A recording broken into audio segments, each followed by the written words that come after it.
Welcome to GRC 377, Web and Print Publishing, Screencast, History of the Graphic Arts, Episode 3, Beginning of Mass Production.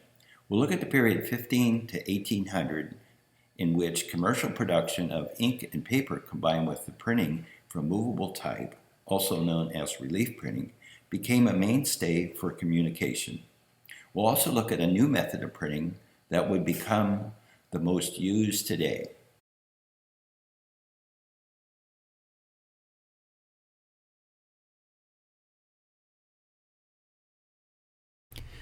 Different than writing ink, a varnish-like ink made of soot, turpentine, and walnut oil was created specifically for the printing press.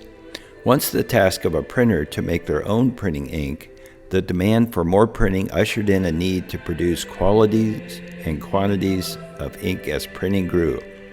This ink production, the quantity of production of paper, and Gutenberg's printing method all coming into existence about the same time set the table for the rapid expansion of printing and therefore the dissemination of information and knowledge in Europe.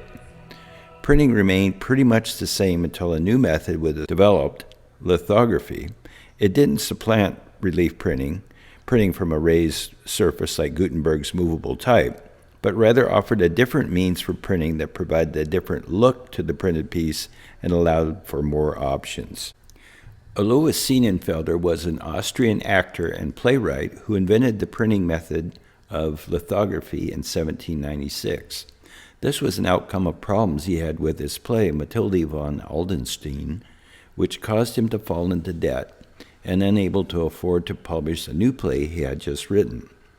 To print this play, Seelenfelder experimented with a novel etching technique using a greasy acid-resist ink as a resist on a smooth, fine-grained stone of limestone.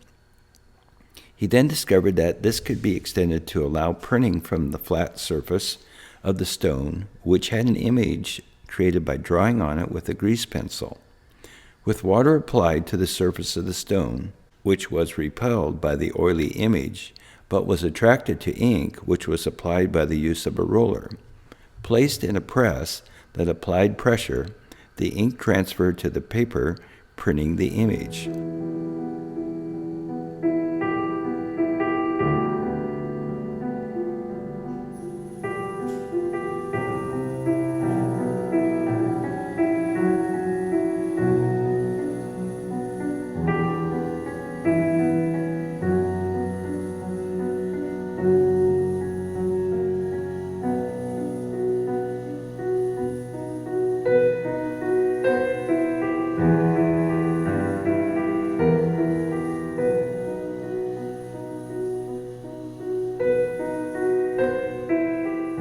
Lithography would expand in use.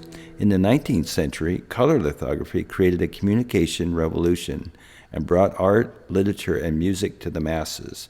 The process had a dramatic impact on consumer culture, too, as colorful and appealing product labels began to influence advertising, branding, and customer choices.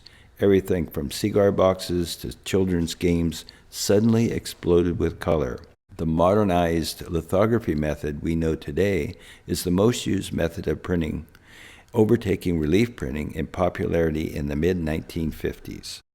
The mass production of paper would begin with the invention of a continuous papermaking machine for making rolls of paper, this by Nicolas Louis Robert in 1798. The machine used an oval vat where paper pulp was deposited before being transferred to a moving wire screen, much like a conveyor belt. Produced paper not in sheets, but continuously. The brothers Henry and Celie Fournier, stationaries of London, financed the project, and their name has been associated with the process, the Fournier process.